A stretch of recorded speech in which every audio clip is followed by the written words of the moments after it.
Because part of this thing that I need people to understand is that a lot of the issue with politics, Michael, is access. One, right. Can you even get them on the phone? Two, can you even get a meeting? Three, can you get a meeting to make demands? It's one thing to say, we want this, this, this. It's something else when they don't even return your phone calls. Right? You just had a runoff in Texas. Dan Phelan, who's the Speaker of the House, got reelected. The Republicans said the only reason he won the runoff because Democrats crossed over. It doesn't matter if he went, they are his constituents. But the way Republicans operate, is, we don't even talk to Democrats. So I'm trying to tell our folk, this is why we can understand who's in power. Yeah. And that last word that you mentioned, Roland, is key: power. And this is what I've explained a number of times on this show.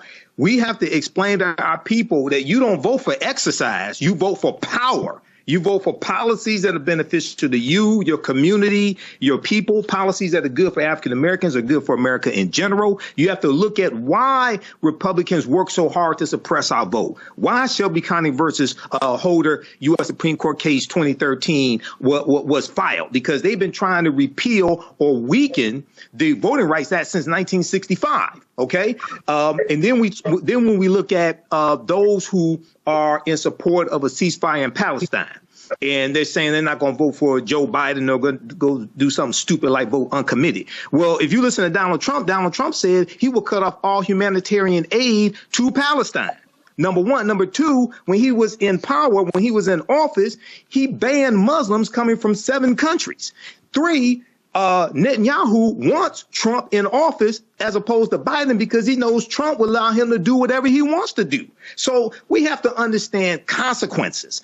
Voting is not the be all to end all. But what is important for our folks to understand is that unfortunately, what we are not doing is using all of our power. Over the last several election cycles, black voter turnout has been down. Look, now we totally understand that because the historic election, the nation's first black president, caused record numbers in 2008 and 2012. Now we're seeing those numbers drop back towards pre-Obama levels. But here's the problem with that.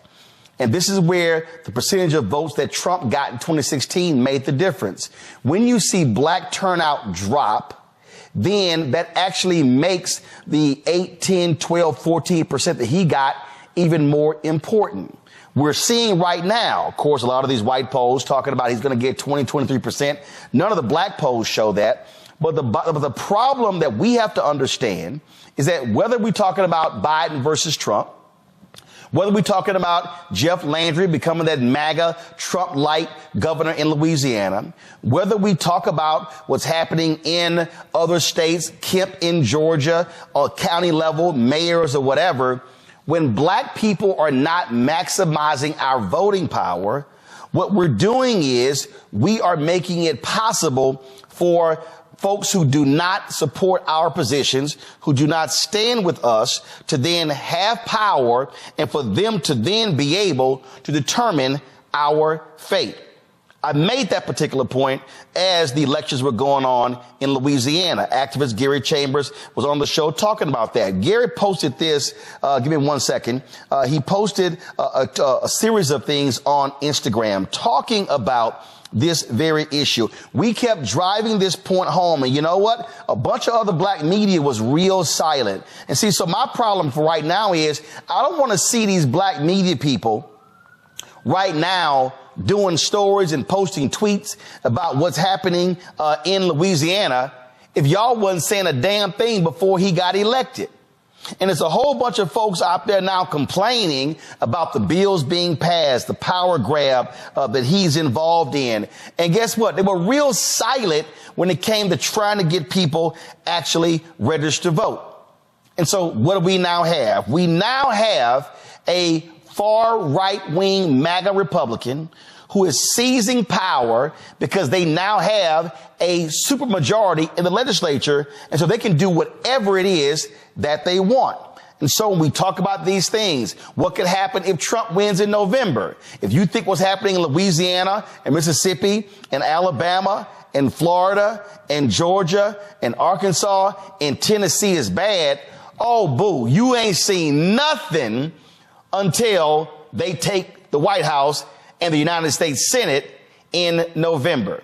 Joining us right now is Gary Chambers, activist out of Baton Rouge. Also, we have Dr. Robert Biko Baker, visiting assistant professor at the University of Wisconsin-Milwaukee. Gary, I want to start with you because we have, let's be real clear, we've got ops right now in our community. We've got black people with platforms, with following, who are saying, don't vote, don't vote, don't vote. They ain't done nothing. They ain't done nothing. I had some dude who's a foundational black American tweeting about, oh yeah, Trump 2024, we're going to make these Democrats pay. And the reality is, and I said, well, that's pretty interesting because you say you want reparations. I said, ain't a single Republican out there standing for reparations.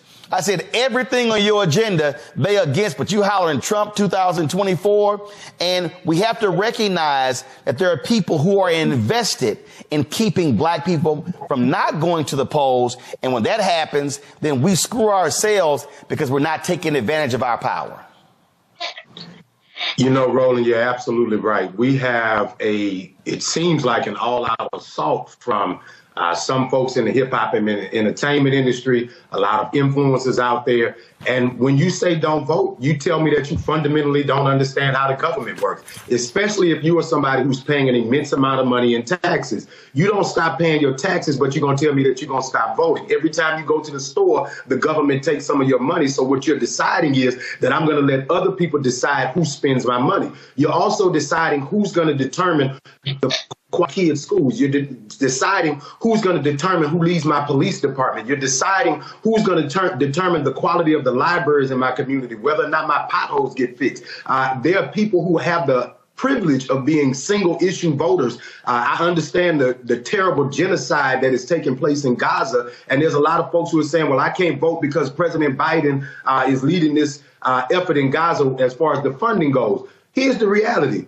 America has never not been bombing other countries. The reality is you just didn't know about it because you weren't tuned into what was taking place with the government that you've been funding. And so now that you're aware, not participating is not the pathway. You can't change the funding if you don't vote for the members of Congress. You can't change the funding if you don't vote for the United States senators. The president of the United States is not the only thing on the ballot, and you're a short-sighted, I almost cuss, simple-minded individual if you believe that not voting for the president is hurting anybody other than you. You are hurting yourself when you don't participate in the process because you're allowing your enemies to decide who's at the table, deciding what's on the menu. I have never been in love with the party. I've never been in love with a politician, but I have been in love with black people. And for me, when I look at civil rights, for me, when I look at voting rights, for me, when I look at black investment in black businesses, when I look at investment in black colleges, in fact, there was some fool on Twitter today, I might find it, who actually put out a tweet with a screen grab of the American Rescue Plan saying, see what happened when we voted, because it showed $2.7 billion going to HBCUs, but $11 billion going to Hispanic serving institutions. But this person was too stupid to realize that a Hispanic serving institution is any university that has 25% or 20 or 25% more Hispanics. Texas A&M qualifies. PWIs qualify. So this fool puts out information saying how, oh, we lost out on funding. What he did not post was the $16 billion that HBCUs have gotten over the last 3 fiscal years. But that's sort of the nonsense that we see. And what these folks don't understand is, and it's crystal clear, these folks don't plan all of the money HBCUs have gotten, the student loan debt relief over the last 3 years. We talk about investments in black organizations. Also, not only that, under Trump, they were bundling contracts, so only large companies could compete for them. The Biden administration has been unbundling contracts so smaller businesses can qualify. None of that stuff happens if they are back in charge. That's just a fact. Amen. Amen. And when you look at what's happening across the country with community violence interruption, digital equity grants, infrastructure, you can see the Biden plan at work. And my main problem with the Biden administration is they did a very bad job telling the story. We all remember during the Obama administration, the signs, the stories, that influencers everywhere. Unfortunately, the Biden administration took a little bit too long to warm up. And I'll be honest with you, Robert. Obama was bad too. He had to come out and admit that we thought people were going to get it. And it was like, no, bro, you got to sell it. That first stimulus bill they passed, they didn't tell anybody, and he was getting nailed. And it was like, dude, you got to sell it. This is part of Democrats' problem. As Plies talked about, they don't know how to take credit for stuff. Right. Yes. Amen. I'm not going to debate. We can go back and revisit the Obama administration. There's a lot of things that we should have did differently, both as a community and he should have done as a brother. But he was better. He was a much better salesman, and they got a very difficult salesman at the top of the ticket. And I think that's why we need to get people like yourselves, out on the road in these battleground states really telling the story. This is a very clear issue.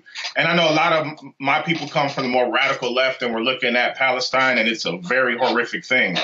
But I think even that is clear when you see Nikki Haley in Palestine, riding on bombs and celebrating babies being killed. I think we have a really big difference, and we have to be honest about where we're at. If not, we could be in a lot of trouble. The thing here, I'm going back to not in love with a party or an individual. And what you have with these ops, Gary, they're out here going, you butter biscuits, you dancing, you tap dancing, and all this sort of stuff. And I'm sitting here going, no, I know what the hell I'm talking about. Because federal, state, county, city, school board, right now in Houston, the largest school district in Texas, majority minority, folk are pissed off that Mike Miles is controlling the process because the Republicans in Austin took over the legislature. Well, guess what happens? When we don't vote in statewide elections, they have that power. In Louisiana, the reason they are running roughshod, they just voted to give the governor power over every state task force and committee, some 148 different boards, because they now have a supermajority. If they don't have a supermajority, they got to work with Democrats. Supermajority, they can do what the hell they want to do, and they are moving fast to completely dismantle and seize power for the next 100 years in Louisiana.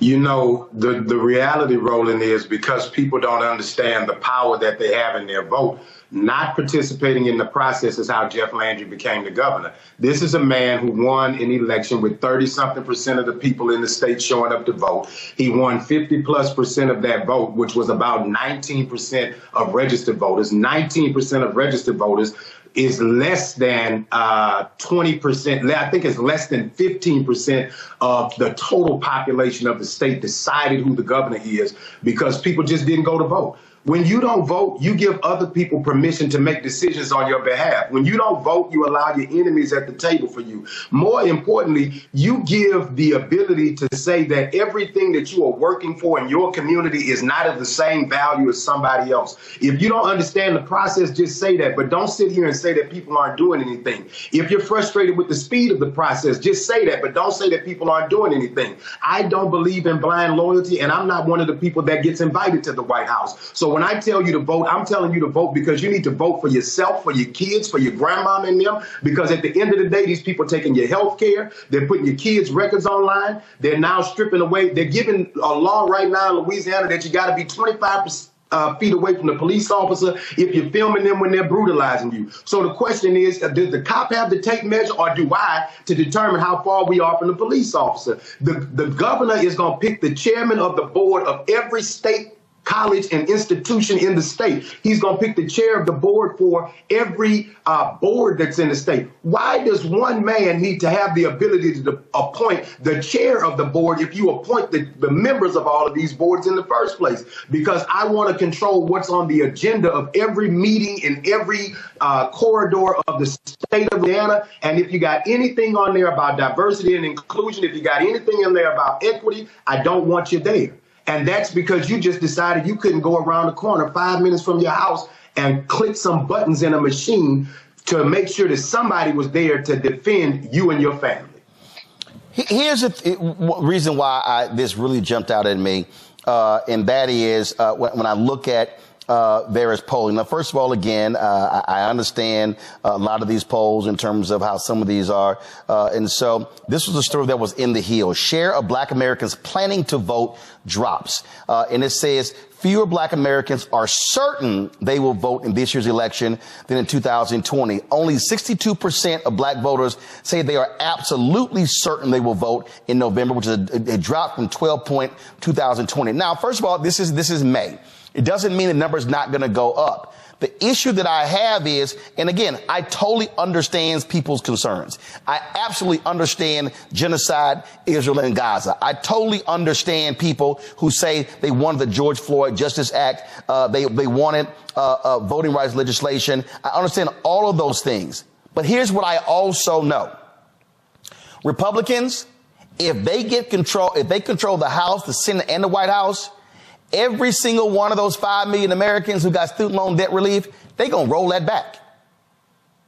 I absolutely know, and it's guaranteed, Donald Trump has already said, y'all find me the soundbite, he has already said, oh, we're going to let cops do their jobs. We're going to grant them blanket immunity. That's going to happen. You have right now 10 patterns and practices investigations, Robert, with the Department of Justice against police departments. They have been putting prison wardens, jailers, corrections officers in prison for brutalizing inmates, many of them African American. They have been shutting down banks and others, redlining Black communities. None of those things will happen under a Trump Republican Department of Justice. And so if you was thinking about sitting on the couch, better understand you're going to be real pissed off when another Black man gets shot and killed by a cop and you don't have a federal investigation. You're going to be real pissed off when funding dries up for HBCUs. And then you're going to be like a lot of the Black folks in Louisiana complaining on social media when they could have did something about it. Man, I got to say amen again twice in the same episode and show.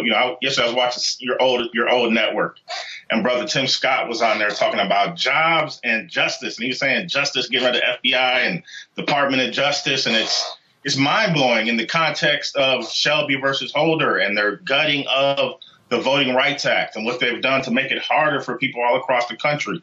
Now, if all this is going on and they didn't make it harder and they didn't have these tapes of Donald Trump saying the N-word, hey, maybe the Republicans would be a good opportunity for us, but it's not. We're being pandered to, we're being lied to.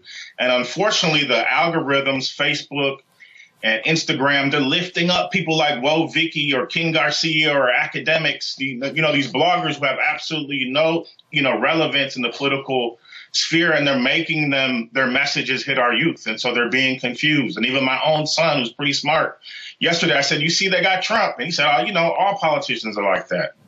And that's unfortunate. And because our people have so much misinformation. And so hopefully we can do more to get your voice amplified in the battleground states. Niambi, this is a piece from the Brookings Institution. It says here, new voter turnout data from 2022 shows some surprises, including lower turnout for youth, women, and Black Americans in some states. Robert is right there in Milwaukee. Here's a fact. 50,000 fewer people voted in Milwaukee in 2022 than 2018. If those 50,000 people in Milwaukee vote, and we know typically how they vote there, Mandela Barnes is a United States Senator and not MAGA Ron Johnson. Now, I've been real clear. Mandela Barnes ain't been happy with me. His campaign should have done more. His campaign didn't do what they were supposed to do. But what I'm saying to Black folks in Milwaukee, we can't wait on somebody's campaign. The fact of the matter is, Black folks in Milwaukee would have been better served with a Mandela Barnes as a U.S. Senator than a Ron Johnson as a United States Senator, because he was one of the January 6th co-conspirators.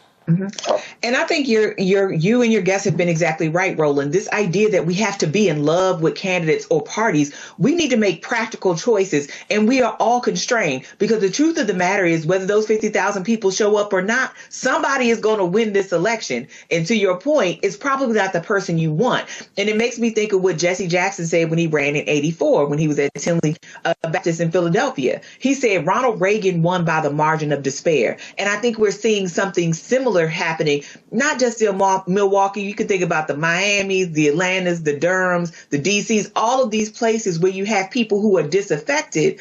And like you said, I get the frustration, but politics in and of itself is meant to frustrate. It's not supposed to change quickly. That's the point. But when you think about everything that is at stake, we have to be real clear.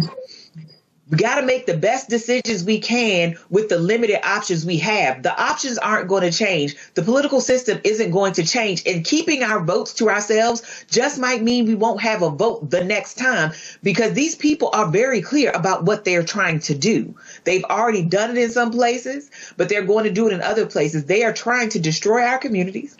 They're trying to destroy progress. They're taking away our citizenship rights. They want us to be what America used to be. They're not whistling Dixie on this. This is a real decision that they've been making, and they have been doing it since the civil rights movement. They have been working on this. You know how dogged and determined you have to be to wait for 60 years to do this kind of stuff, or to be planning for 60 years to do this kind of stuff. And they finally got their foot in the door. And you better know that if Donald Trump gets in again, Clarence Thomas, Justice Alito are going to step right on down. He's going to stack the lower courts.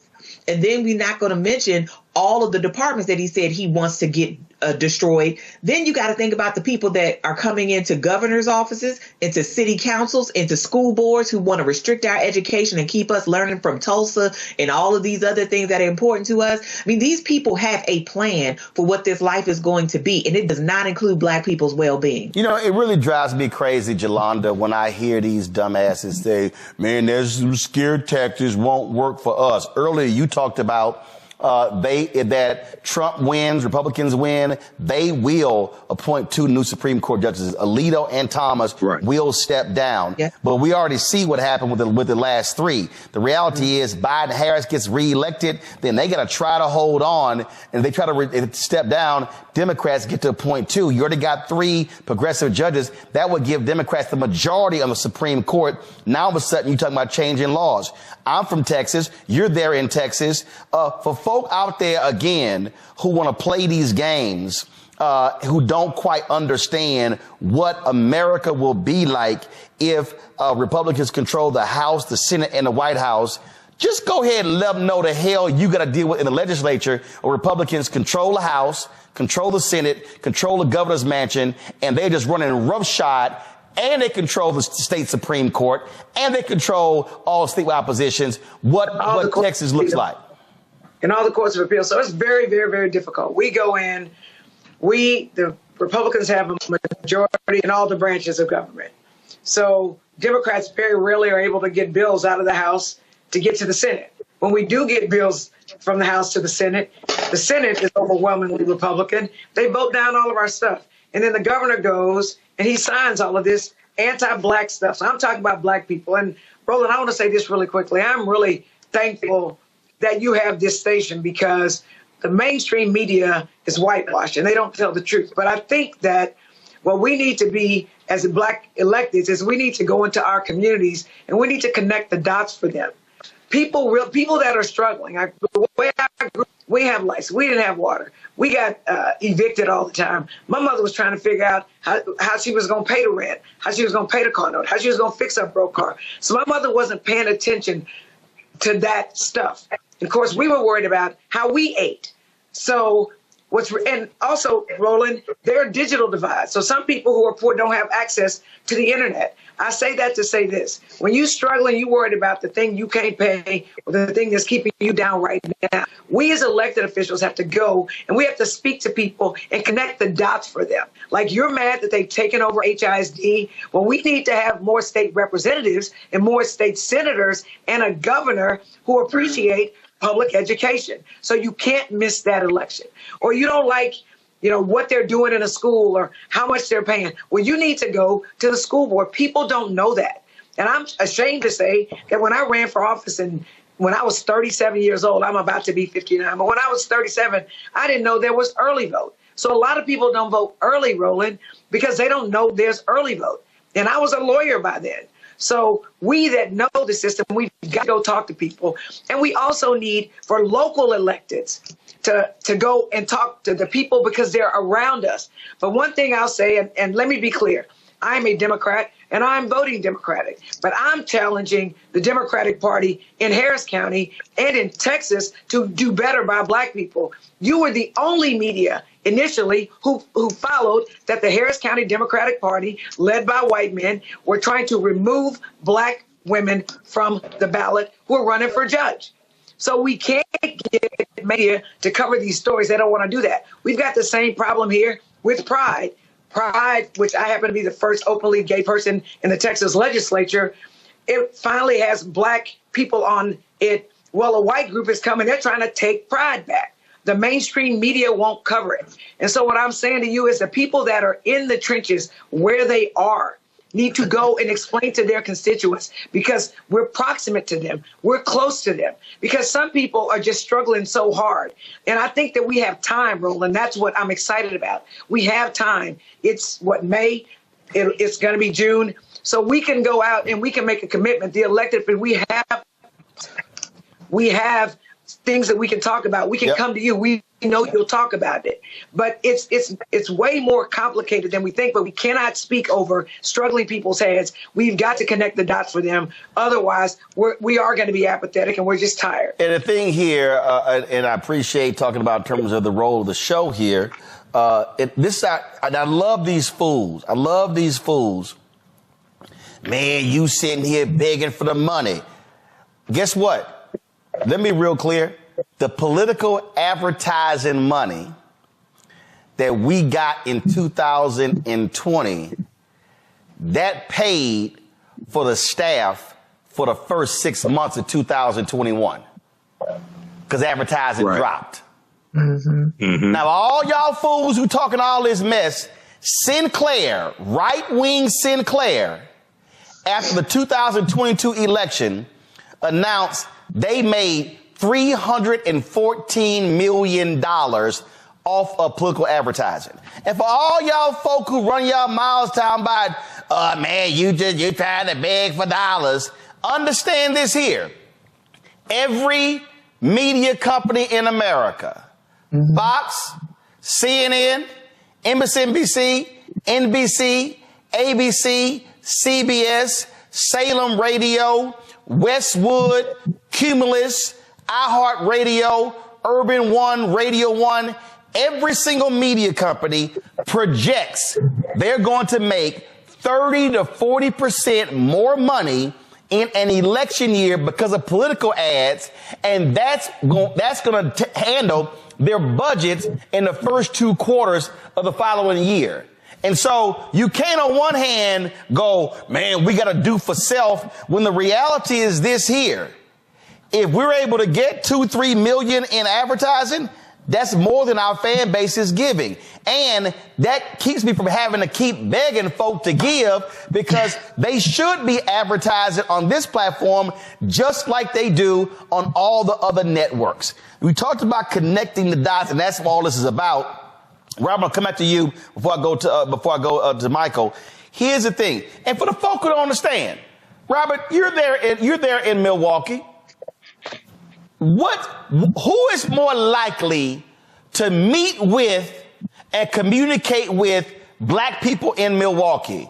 Would it have been a Senator Mandela Barnes and his staff or Ron Johnson and his staff? I mean, that's a no-brainer. You know, salute to Mandela Barnes. And you have me on right after the election, and I have my own problems with the way he ran his campaign, but that's a no-brainer. Mandela is still out in the community, and I just saw him at an event with Vice President Kamala Harris, and he was there smiling and shaking hands. So that's a no-brainer. Well, no. The reason I'm asking the question, because part of this thing that I need people to understand is that a lot of the issue with politics, Michael, is access. One, Can you even get them on the phone?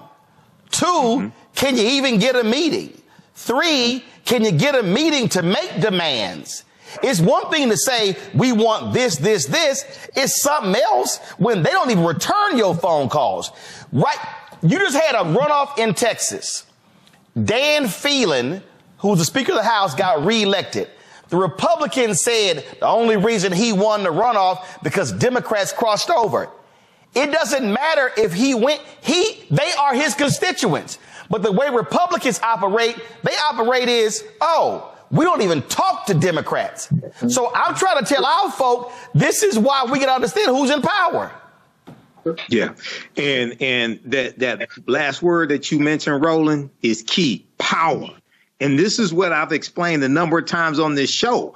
We have to explain to our people that you don't vote for exercise, you vote for power. You vote for policies that are beneficial to you, your community, your people, policies that are good for African Americans, are good for America in general. You have to look at why Republicans work so hard to suppress our vote. Why Shelby County versus Holder U.S. Supreme Court case 2013 was filed? Because they've been trying to repeal or weaken the Voting Rights Act since 1965. OK, and then when we look at those who are in support of a ceasefire in Palestine, and they're saying they're not going to vote for Joe Biden, they're going to go do something stupid like vote uncommitted. Well, if you listen to Donald Trump said he will cut off all humanitarian aid to Palestine.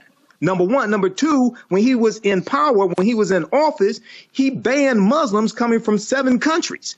3, Netanyahu wants Trump in office as opposed to Biden because he knows Trump will allow him to do whatever he wants to do. So we have to understand consequences. And I wanted the two brothers just to talk about how they explain to people on the ground, how they connect policy to conditions, because a lot of this is disconnected from us. We hear these different laws, we hear policies, we hear American Rescue Plan, things like this. But if you can just give us one, if you don't mind, 1 or 2 examples of how you connect actual policies in existence to conditions to connect the dots for people. Gary, you first.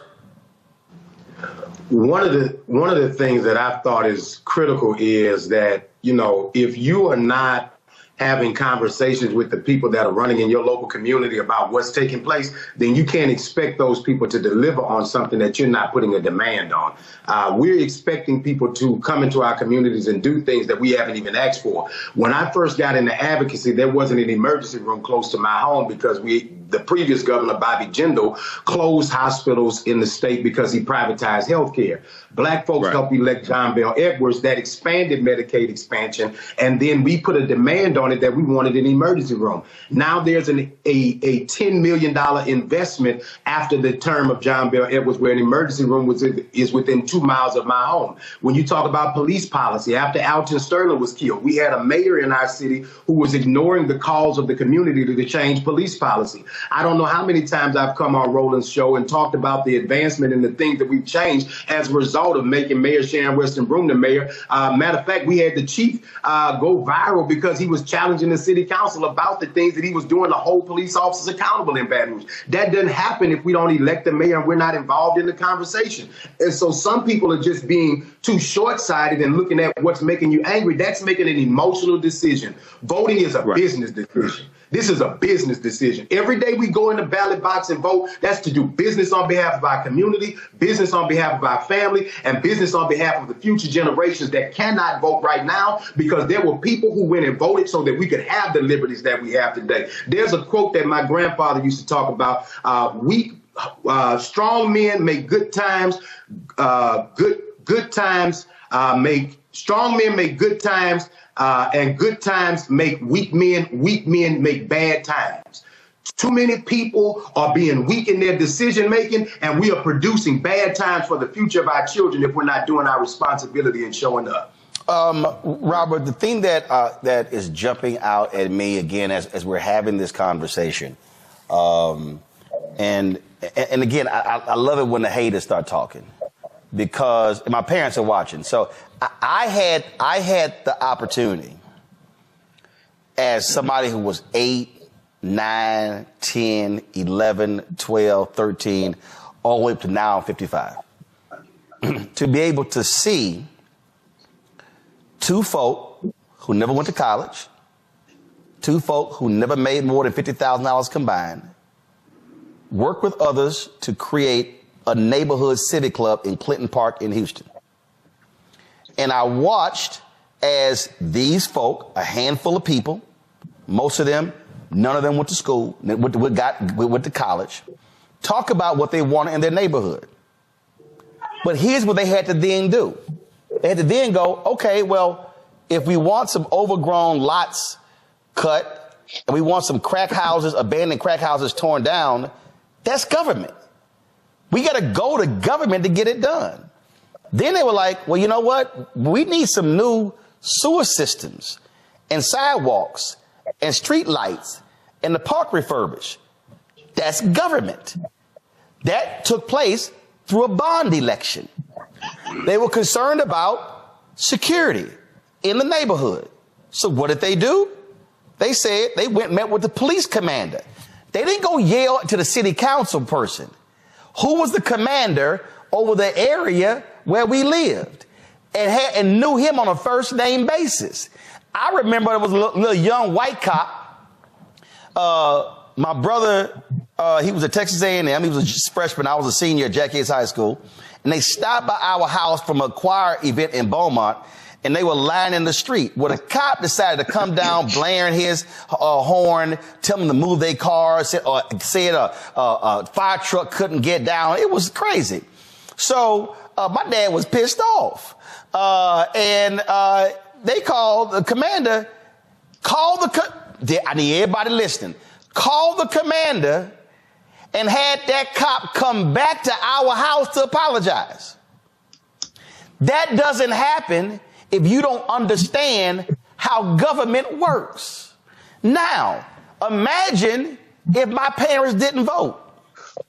Imagine if the folk in the neighborhood club didn't vote. Ain't nobody taking their phone calls. Ain't nobody listening to them. And so part of the point about mobilizing and organizing is when a group of folks show up at your office and you have organized a civic club, the first thing a politician, city councilman, school board member, state representative, state senator, governor, member of Congress, U.S. senator, the first thing they think is these folk vote. And when voters show up, they get responses. But when all folk do is whine, complain, and never show up, that's when they ignore you. Man, what you're talking about, sir, is Black power, and we're living on the shoulders of giants. And unfortunately, many of us have integrated into this burning house and really have given up our Blackness.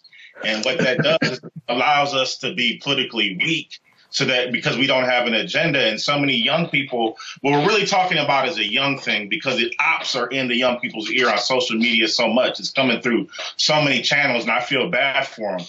But we're living on the shoulders of giants. And if our elders fought for this, why would we even think about giving it up? Because some guy went to prison? That's sort of insane. And I don't think that young people really think like that. They're funny, they're ironic. Unfortunately, we have to put our arms around our babies and really raise them up. Because if not, they are going to be deciding a future that they don't want. Robert Biko Baker, I appreciate it, brother. Hopefully, we will get the resources needed. And I hope to bring the show to Milwaukee, to broadcast from there, to do a town hall. Trust me, it's on my list. My goal is to go to Milwaukee, is to go to places in Michigan, go to places in North Carolina, go to places in Georgia, because to convene, do the show, but to have these mini town halls, if you will, hearing from the people, because I keep telling everybody, and this ain't hating against nobody, ain't no other Black-owned media outlet doing this. Come on now, we need you. Just let folks know that. So, Robert, I appreciate it. Thank you so very much. Niambe, I want to go back to you. This is the thing. Gary, stay right there. Niambe, the thing why this is so important is because I believe, and I have said this numerous times, I've said this to the Biden campaign, I've said this to Senator Chuck Schumer, I've said to all these folk, that and I said this last year.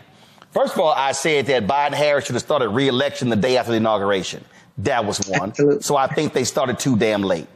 Two, I say that beginning in January, they should have been doing this, going to these cities and having different surrogates, and not just them, having black mayors, Randall Woodford in Birmingham, having Mayor Andre Dickens in Atlanta, having the mayor of Arkansas, having the former mayor Sylvester Turner in Houston. They should be doing these conversations in these towns.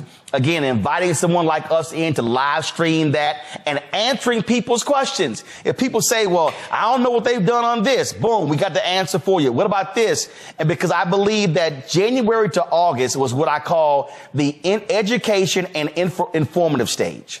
Then when you go August, September, you're trying to get folks registered. September, October, November, you're trying to get them to vote. It moves in stages. So Vice President Kamala Harris, she's done some of this on reproductive rights, on economics, but no, you got to be fanning out across the country, having these type of conversations, because I can't get somebody interested to register if I don't educate them, but they can't vote unless they register. Exactly. And you have to do this in many places a month in advance of the election. So if you decide on the day of, hey, my mind has changed, and you don't live in a place with same day registration, it's USOL, right? So I think you're exactly right. And I feel like it's a little bit of Groundhog's Day, because I feel like we've had shades of this conversation before, which is part of the reason you feel some of this resentment in our communities. It's like you only come around when you need our votes. Where are you in the in-between time when the election isn't raging? How do you communicate to us? How do we know what you're doing? Even something in the mail to say, hey, this happened for you. Did you know? You know, if you're a homeowner and you just replaced your water heater, that you can get a tax, abatement for that. I mean, that's something real. That's something tangible. I had my student loans forgiven. I've known so many Black professional people who've had their student loans forgiven. Where's that conversation, right? How do you not go to these places where Black people are and just talk to them? And it won't be easy conversations. There are people who are still pissed about the George Floyd Act. There are people who are still pissed about voting rights, who have real concerns about the economy. So these are not going to be easy conversations, but I think people would respect it a lot more if you had it and didn't just come begging hat in hand, as you said, when it's almost too late, because we've already had primaries in many places. Yep. So now all that's left is the general, and that's a big ramp up, and it can't just be about the convention, because voting happens at the local level, neighborhoods, communities. Yep. And these people seem to forget that Black people are like everybody else.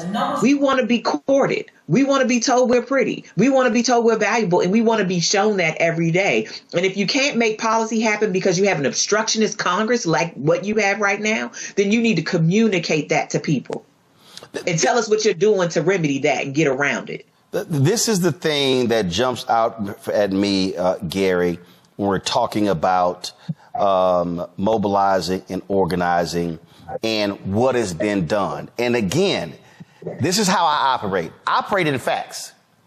If Donald Trump and the Republicans poured $16 billion into HBCUs, I would be saying that's the largest investment in HBCUs ever. It's a fact, but it's not a fact. So when Senator Tim Scott goes on TV lying, what he does not say is that and they love touting this $250 million program, but first of all, Trump zeroed that out of his budget. It was Congresswoman Alma Adams who put it back in. That's how it got passed, and Trump takes credit for something his budget folk want to get rid of. That's a fact. If the Republicans had appointed 58 Black judges out of the 237 Trump appointed, I would be saying they appointed the most Black judges of any president in history. They didn't. Of the 237 judges Trump appointed, 4% of those judges were Black. Fact, Biden, Harris, they appointed 200 federal judges so far. Go to my iPad. 58 of them are Black. 37 Black women, 21 Black men, and every one of you punk ass brothers out there who's been talking shit, oh, he appointed more Black women than Black men, that's because previous presidents appointed more Black men than Black women.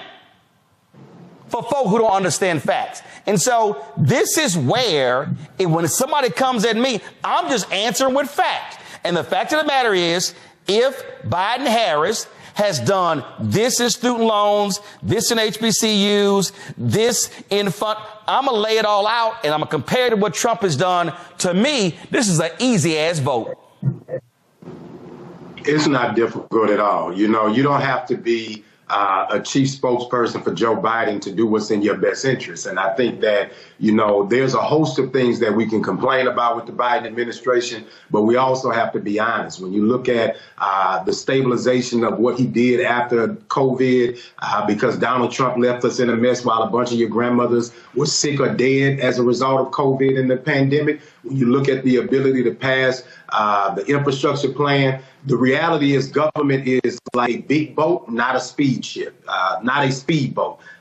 You want government to respond and turn in mechanisms that it doesn't happen in. It takes a year to 2 years before you start to see the impact of some of these policies. And when you see those policies, what will happen if we don't show up is all of the work that was made over the last 4 years will be for nothing, because they'll come in and undo it all. They've already got their plan. They've already got their people in place that they want to put in to execute their plan. While you are sitting there making emotional decisions, people are being strategic about what they are going to do with your resources. So the question really is, are you going to do what is in your best interest, or are you going to make an emotional decision? Joe's old, Joe's slow, Joe doesn't communicate as well you'd like him to communicate. Joe is funding the genocide. We know all of these things. Donald Trump is worse every day of the week. Every day of the week, he's worse. And the people that he's going to put in power, this is where it really gets tricky. I'm from Baton Rouge, Louisiana, and I know how many people that are competent from the state of Louisiana that are leading in the U.S. Congress and leading in this White House to make a difference for black people because of people in key positions that Joe Biden listens to. I may not agree with those people, but I understand the impact of the work being done on behalf of black people. When you put Donald in there, a lot of those competent, educated, qualified black people who are in there doing things on your behalf, they're no longer going to be there, and they're going to be people there that are unqualified, incompetent, working on your behalf to your detriment every single day. Joining us right now is Kadida Kenner. She is founding CEO of the New Pennsylvania Project. Kadida, here's what's very interesting. I have seen some of these clueless damn rappers talk about, man, the hood said our pockets were full when Trump was president. Look about them stimmy checks. Henry, go to my iPad. This right here is what is called the American Rescue Plan. It was passed under President Biden. And look at this here. When it goes, here's the help with the American Rescue Plan. I need help finding a vaccine. I need help getting health care coverage. I need help buying food. I have kids. I need help with rent. I lost my job. I need help getting a rescue payment. I want to offer my employees paid off for vaccines. My small business needs help. Oh, I'm sorry. Did somebody actually say stimulus checks? Does anybody remember under Biden-Harris $1,400 checks that actually went out to folks? The problem is, Kadida, he didn't put his name on the checks like Trump did because he wasn't trying to be so narcissistic and taking credit. And so, again, these folks are running out here, first of all, forgetting we were in a 100-year pandemic where they were providing insurance, things along those lines. And all these folks who think these checks are going to start flowing if Trump gets back, Project 2025, they plan on cutting everything.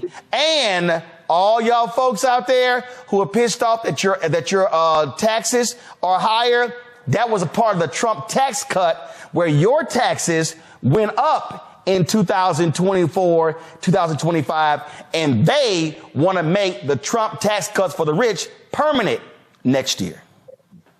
Absolutely. And that's what we're dealing with right now, is overcoming the misinformation and the disinformation. I can't tell you how many people we're coming across here in Pennsylvania on the ground who have no idea who was actually responsible for these pandemic checks. And as you mentioned, because his name was written in the letter that came enclosed with the check, multiple people believe that it was Donald Trump that was responsible for these pandemic checks. And so we are spending so much time on the ground right now trying to overcome the misinformation and the disinformation. We can't get to the prime purpose of our work, which is to do voter registration here in Pennsylvania and turn out Black folks to vote. We have to overcome the misinformation that is keeping folks from wanting to be registered to vote. And I'm here to tell you today, as an organization that has registered 40,000 Pennsylvanians to vote in the last 2 years, we have people who are registering to vote who choose not to be aligned with any political party because they're not sure of who does what and when.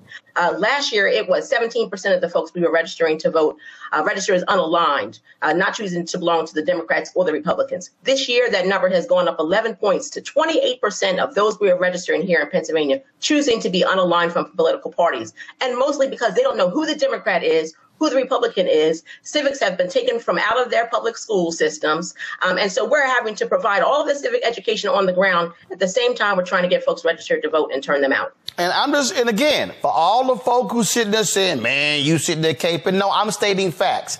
These right here, what I'm about to read, are actual facts that were in the American Rescue Plan put forth by Biden Harris. American Rescue Plan increased the earned income tax credit from $543 to $1,502. That's almost $1,000.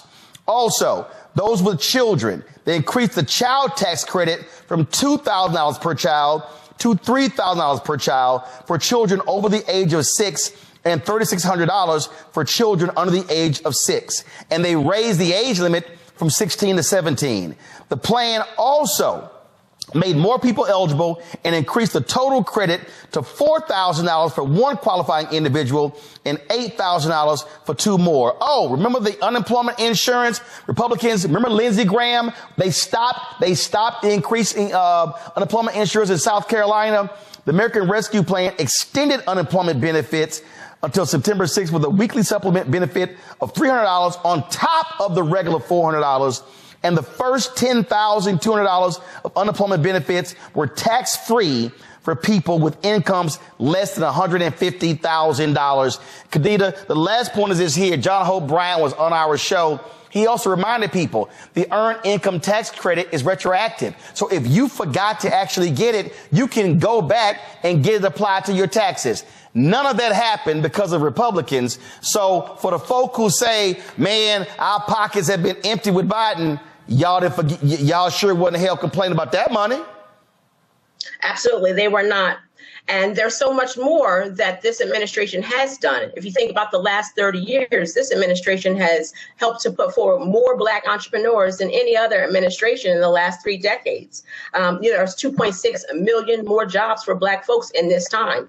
And so if we are trying to actually, as the previous speaker mentioned, this is voting is a business decision. This is absolutely a business decision for you and your family. And if you are trying to put more money in your pockets and not allow for your tax dollars to go to the rich and those who are highly favored by the Republican Party, then you need to make sure that you are casting your ballot this November or before, if you can do that. This is the last round of questions and answers before I got to go to my final guest. So, Jolanda, I'm going to go to you first. We're talking about Black turnout. 1983, 85% of all eligible Black people voted for Harold Washington to become the first Black mayor of Chicago. The white racists in Chicago supported the Republican candidate in a hardcore Democratic city because they didn't want to see a Black man win. If 85% of all eligible Black people voted, I don't know who the hell the other 15% were. He doesn't become mayor unless they vote. Andrew Young said at the Alpha Public Program last year at the convention in Dallas that I moderated the conversation, when he ran for Congress, and it was in 72 or 74, he got 72% of all eligible Black people who were registered to vote voted. The facts are clear. If Black people vote at least 65, at least 65, but let's say 70. If we vote 65 to 70% of our capacity, we can sweep elections. Because if they're going to be voting here and we vote here, that additional 20, 30, 50, 75, 100,000 votes, that's the difference between winning and losing. And so literally, the power is in the hands of black people. Somebody on Twitter got mad 'cause I said yesterday, I don't care what white folks gonna do, Latinos gonna do, white women gonna do. What I'm saying to black people, if we literally use that ballot and vote our capacity, we can sweep races, whoever we want to win. Absolutely. Here, black people are the Democrats that determine who wins. So they determine which white person wins and which Hispanic person wins. People just don't understand that. And as I've said before, the world is run by those who show up. So it could be a city with 1 million people. If 500 people show up, then the majority of those people are going to decide what happens to us with the million. And there's a reason why they are, the powers that be, Donald Trumps of the world, are suppressing our vote. And I will say this as black people. You hear people talking about all the time trying to get black people the right to vote if they lose it when they get elected. Here in Texas, if you are a convicted felon like Donald Trump, you literally do not have the right to vote. And if you are on paper, you do not have the right to vote. So in Texas, Donald Trump, if he lived in Texas, couldn't even vote for himself. And then you can't get a job, you can't get an apartment, you don't qualify for certain things. I don't think that we should let Donald Trump be able to do what we can't do. If we go to apply for a job and we have a felony on our record, if we go apply for an apartment and we have a felony on our record, we don't get stuff. So we need to try to do to Donald Trump what the system does to us, because that is what it was designed to do. But black people, we have the power. But I'm going to say this again, Roland. We've got to connect for people. Yes. People just don't know. They don't know Absolutely. that government are the ones who put the sidewalk around Kelly Courts, in Houston, which is a North Side Section 8 place. They don't understand that they put lights in Law Park in Sunnyside where they were dumping dead bodies and crime was taking place. They don't understand that. They don't understand like your parents did in Clinton Park. But I will tell you, politicians pay attention to two things. The first thing they pay attention to is people with money. Most of us don't have money like that. The second thing they pay attention to is what you said, Roland, and the other gentleman said. They pay attention to people who are organized and who vote. And guess what? So, votes trumps money. Absolutely. You know what? You're right. You know what? Because I will say this. People can contribute a lot to your campaign, but they can't vote for you. And I was literally talking to Representative Allen, and we're both representatives, and we're talking about people that had a whole bunch of money, like more money than us. And you know what we do? I literally went to Isaac Elementary School yesterday. I was the only elected official that showed up myself because they want extracurricular activities. They want a performing arts center. And they were so thankful that I showed up and that I listened to what they want. And I told them, I will try to help you get this performing arts center. Yep. That's what we have to do. So now they've connected this elected official to, we can get a performing arts center and we can learn ballet. There you go. Very simple things, right? And there That's you go. what we got to do. And for everybody who's watching in Texas, before I let Yolanda go to my iPad, Henry. Folks, Texas has the largest number of eligible black voters in America at 2.9 million. 2.9 million. That's eligible black voters. I didn't say black population. That's eligible black voters. So, folks, if you do the math, and you talk about if you have 70% of black people in Texas, that's 2 million votes alone. 2.9. No, that's 2.9 million.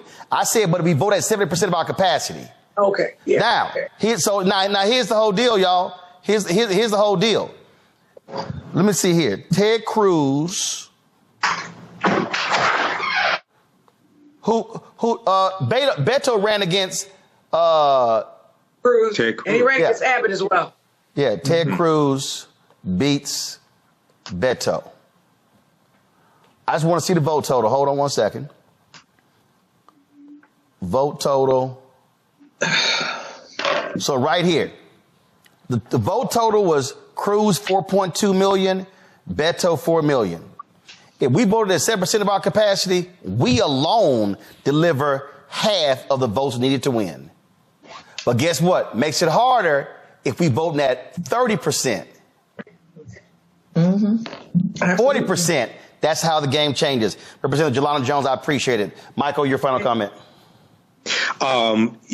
This is a fantastic conversation. You talked about the American Rescue Plan. Roland, two quick things. Number one, no Republicans in the House or the Senate voted for the American Rescue Plan. We have to drive home that point. The only reason why that got passed is because of Democrats. One, two, Vice President Kamala Harris was the tie-breaking vote in this. It was 50-50. She was the top-breaking vote. So all these people out here saying Vice President Kamala Harris hasn't done anything, the reason why you got those $1,400 stimulus checks plus was because of that black woman. Call it whatever you want to, but that's why you got them. And you're at whitehouse.gov, Roland. Fantastic website. Everybody look at, and Roland, if you could bring this up quickly, the Biden-Harris administration advances equity and opportunity for black Americans and communities across the country.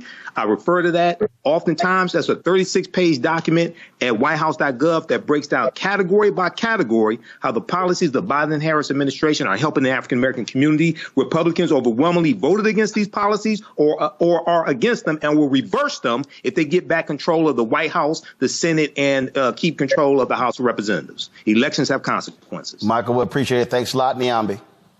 No, I was going to say, you were talking about what black people voting at their capacity can do. I mean, we see Wes Moore in Maryland, right? I mean, he's the only black governor currently serving. Maryland, 1 in 3 voters in the state of Maryland is black, right? And it was because 80% of the black vote said that they were going to turn. Wes Moore and did, because only about half of white voters were going to turn out for him. So it actually does matter. And it particularly matters at the margins. Like when you show in Texas, you're talking about a few 100,000 votes, which seems like a lot, but it's really not. So we're not talking about massive blowouts in a lot of these cases. We're talking about thousands of votes, in some cases handfuls, as we saw in the presidential election. So, I mean, I think part of the issue we have, again, I go back to Jesse Jackson, is that you have people not mobilized and people who were left kind of out of the equation. And then when you looked up, it's like, we need those people. We waited too late.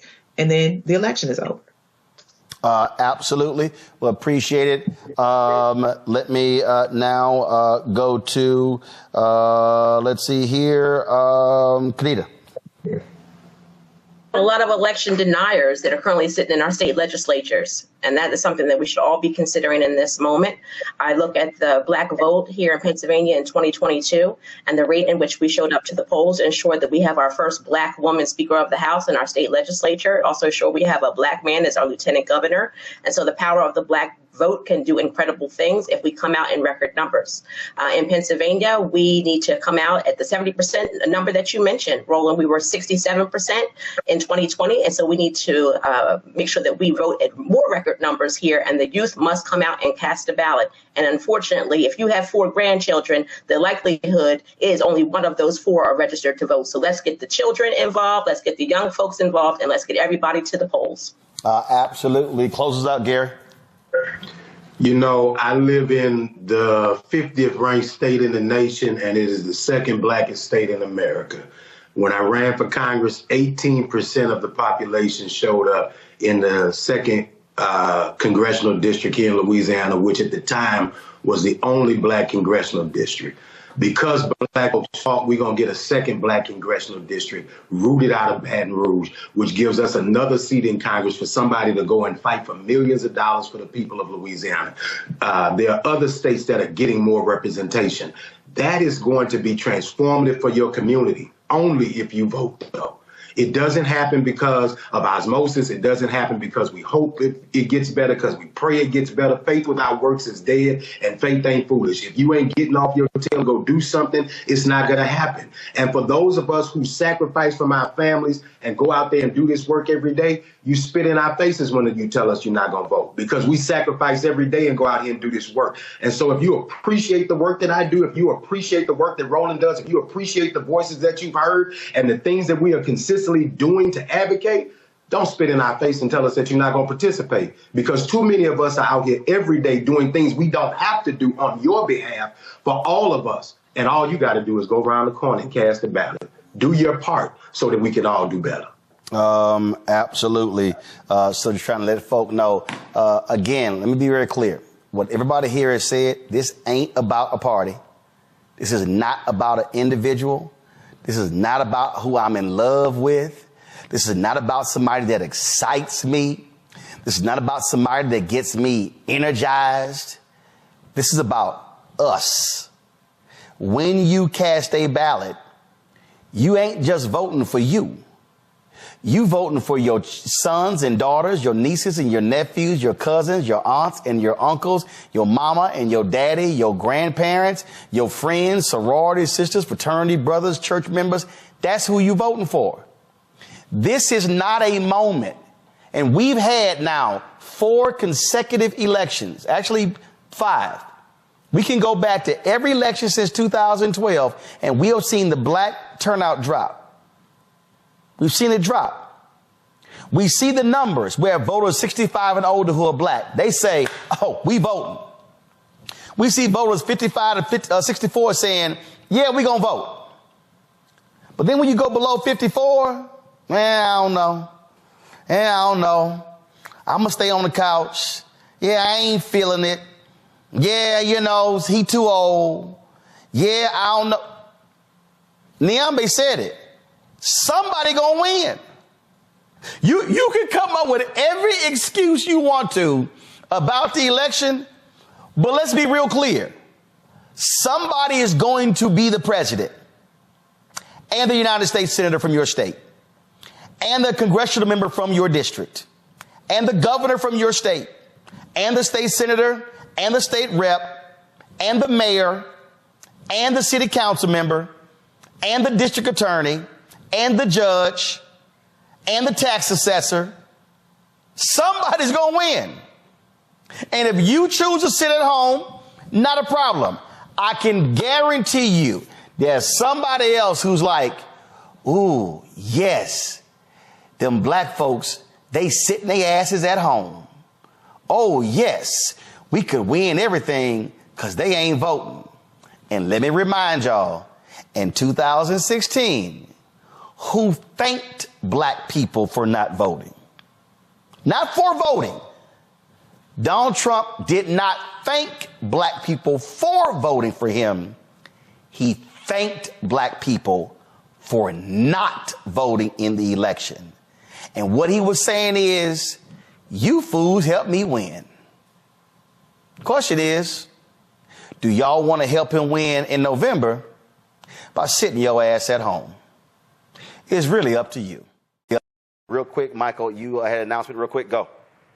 Yeah, join me Sunday, June 30th, 2024 for my new 10-week online course, Black Resistance Movements from the Haitian Revolution, U.S. Civil War, Civil Rights Movement, Black Power Movement, 1800 to 1968. Most importantly, we look at how we fought back against white supremacy and racism, the various ways we did that. Visit my website, AfricanHistoryNetwork.com, AfricanHistoryNetwork.com. Register today, watch the class live or on demand. We'll see you in class. Thanks, all right, Roland. thanks a bunch. And again, folks, we'll see y'all tomorrow from the Poor People's Mass Assembly here in the nation's capital. Join me Sunday, June 30th, 2024, 4 p.m. Eastern Standard Time for my new 10-week online history course, Black Resistance Movements from the Haitian Revolution, U.S. Civil War, Civil Rights Movement, and Black Power Movement, 1800 to 1968. Visit my website, AfricanHistoryNetwork.com, AfricanHistoryNetwork.com. I'm historian and national political commentator Michael Imhotep. You see me on the African History Network show and Roland Martin Unfiltered, as well as a Reba Martin show on KBLA 1580 AM. This class looks at history chronologically from 1800 through 1968 to 1971. And we look at what leads up to the Civil War taking place. We look at the Reconstruction era, 1865, 1877, the Jim Crow era, World War I, World War II, Great Migration, Civil Rights Movement, Black Power Movement. And to get a better understanding of the different ways African Americans fought back against white supremacy and racism, how we fought back through armed resistance, how we fought back through economic empowerment and business ownership and the cooperative economics movement, how we fought back when it came to the labor movement and in the courts and legal strategies, court cases, etc. Visit my website, AfricanHistoryNetwork.com. You can watch this class live or on demand. Your understanding of history is based upon your understanding of politics. Visit our website, AfricanHistoryNetwork.com, AfricanHistoryNetwork.com. Scroll down past the first online course that I teach, Ancient Kemet, the Moors, and the Ma'afa, Understand the Transatlantic Slave Trade. You can still register for that class. But this new one right here, Black Resistance Movements, this really ties into the political climate, what we see going on in America right now, the backlash against diversity, equity, and inclusion, the resistance against any type of reparative justice or reparations, the attack on voting rights as well, the January 6, 2021 insurrection, which was political violence. All of this is what we see. The seeds of all this during this period of time from 1800 to 1970. Okay, so this 10-week online course, Black Resistance Movements from the Haitian Revolution, U.S. Civil War, Civil Rights Movement, and Black Power Movement. You can register right here for it. Click right here, register for full course. It's on sale, $80. You can register for both classes. We have a bundle pack for $120. It's about a $300 value. There's going to be some bonus content. You're going to get my Juneteenth lecture free when you register for this new class as well, Black Resistance Movements. Okay, so visit our website, AfricanHistoryNetwork.com.